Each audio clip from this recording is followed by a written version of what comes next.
Yes, yes, yes. It's Raphael Dawkins Combat Radio. And today we're looking at the words of Tyson Fury. Okay, so Tyson Fury laughs off Deontay Wilder's request and tells rival to forget about step aside catch. Okay, so Tyson Fury and Deontay Wilder are due to meet again in February, but the American wants to face the winner of Joshua versus Ruiz, so he says. And Tyson Fury has responded. Tyson Fury has said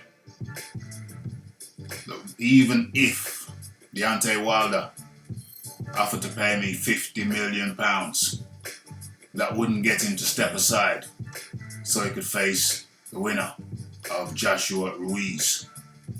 Fury and Wilder are due to meet again in February, but the WBC World Heavyweight Champion has proclaimed that he wants to face the winner of Joshua Ruiz. Fury responded, "I've heard about him saying he wants to pay me some step aside money, but I'm not a cheap such and so like him.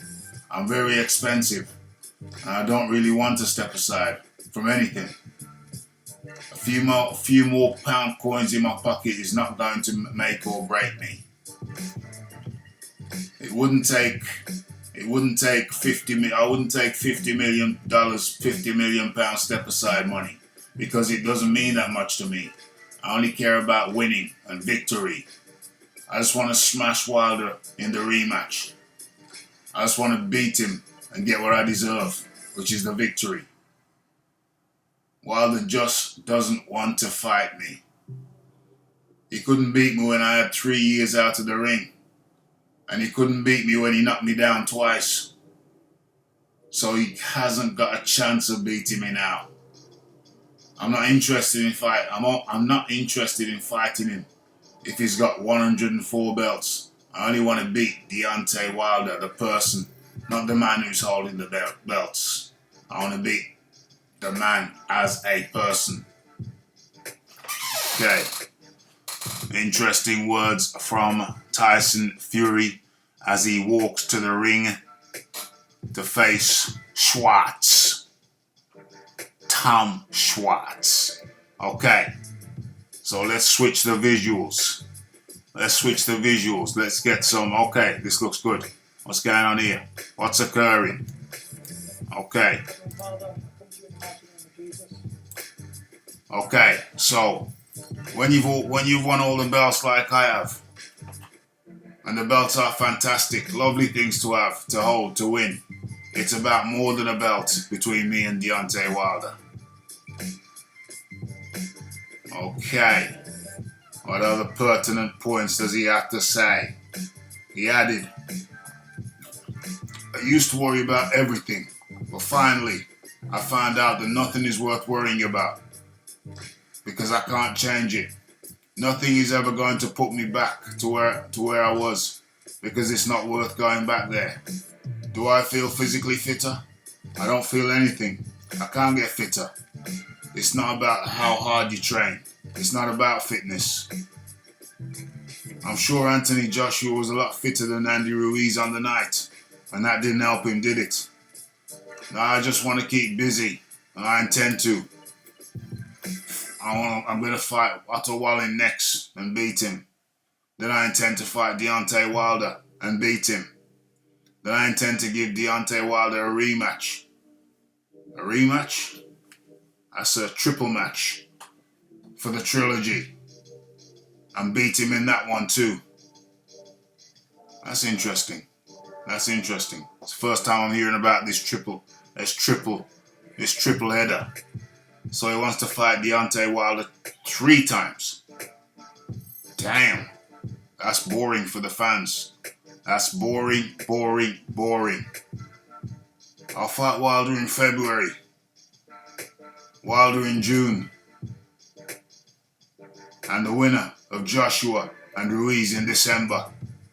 Okay, so we got some sense out there finally. So Tyson Fury's words: I want to fight Wilder in February and then fight him in June and then fight the winner of Ruiz Joshua in December. I don't read these things through. I just start the tape rolling and see what sense I can get out of them. See what sense I can make of it. And that's my takeaway from this thing. Tyson Fury wants to fight Wilder in February and then in June. And then the winner of Joshua Ruiz in December. Okay, I like that. I can live with that. I can live with that. But as we know, the big Gypsy King is also a big liar.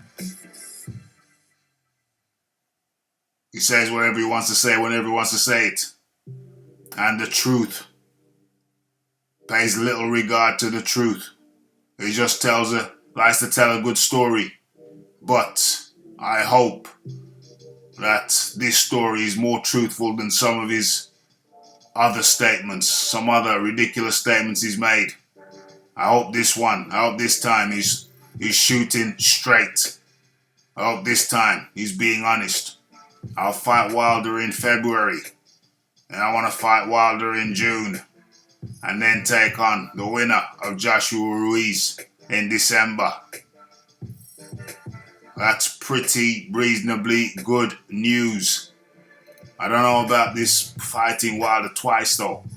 That seems like a waste. 3 times, sorry.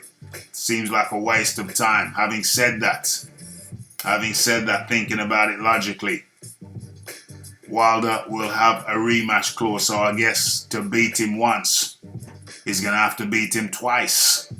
So I guess it's mandatory, effectively mandatory that if he beats Wilder, Wilder will have a rematch clause, so he has no choice but to fight him.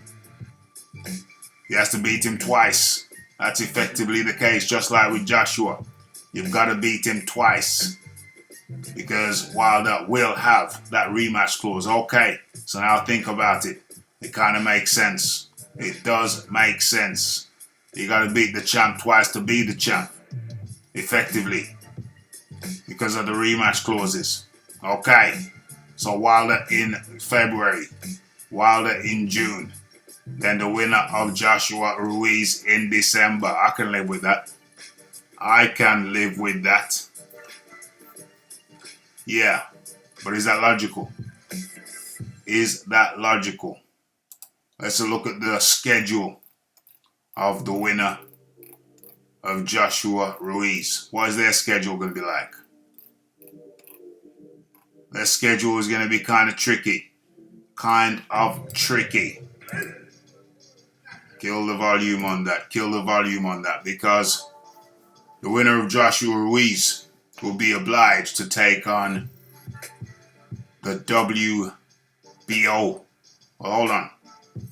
The IBF are calling their mandatory first. Who is the IBF? The IBF mandated challenger. That's Pulev. That's Kubrat Pulev. And they want that fight sometime in, March? Yeah, I think it's March. January, February, March. Yeah, so some accommodation will have to be made. Because March, April, May. Yeah. The IBF want their mandatory to get a crack at the belt in March, I believe. And then the WBO want their mandatory. The WBO mandatory is Alexander Usyk. They want their mandatory to face the champ in May. I think it's May. So IBF in March. IBF, WBO in May. So obviously some arrangements will have to be made. One of those one of those mandatories is going to have to be pushed back. It's like how Fury's pushing back the pad man there. Or the bag man. The bodysuit man. So 2020 we'll see, I think, 2 mandatories. So realistically, the winner of Fury Wilder will most likely, first opportunity they'll get will most likely be in early 2021. 2021. Because the winner of Joshua Ruiz will have 2 mandatories to face in 2020. And a fight in December. This December 2019. Yeah. So, okay, when you analyze it further, it actually doesn't seem feasible. No December date for Fury or Wilder. I don't know if Wilder would even take it if the winner was Joshua. Because as we know, Wilder is a PBC guy. And they don't like to fight people outside of the PBC. If you want to get the crack of the PBC, they want you to join up with the PBC. So, food for thought. Interesting things being said by Fury. But as per usual, they don't quite add up. They don't quite add up. But first things first, this weekend coming is Fury v Otto Wallin. So, one step at a time. That's the news. That's the breakdown. Fury says he won't step aside to allow Deontay Wilder to face the winner of Joshua Ruiz. Would he even fight Joshua anyway if Joshua's the winner? Highly unlikely. You'll recall earlier on this year, Wilder declined a $100 million offer for 3 fights. The first one v Breezel, which he was only getting paid an alleged $10 million. A lot of people don't believe it was that much. Wilder's been fighting for much less than $10 million previously. So even that figure is estimated to be on the high side. But anyway, lots of things to chop up. We'll do those in future videos. It's Raphael Dawkins. It's the Combat Radio. It's the Fury, not saying he won't step aside. Even if he had to step aside, which I doubt. Unless Ruiz was the winner. That would be an in-house PBC affair. Ruiz being a PBC guy. Wilder being a PBC guy. Plenty of things to chop up in future videos. It's Raphael Dawkins. Leave your comments in the comment section. Like, subscribe, comment, share. And for sure, hit that bell icon to stay updated with news and notifications. And for sure, follow me on Twitter. It's Raphael Dawkins Combat Radio. And I'm out.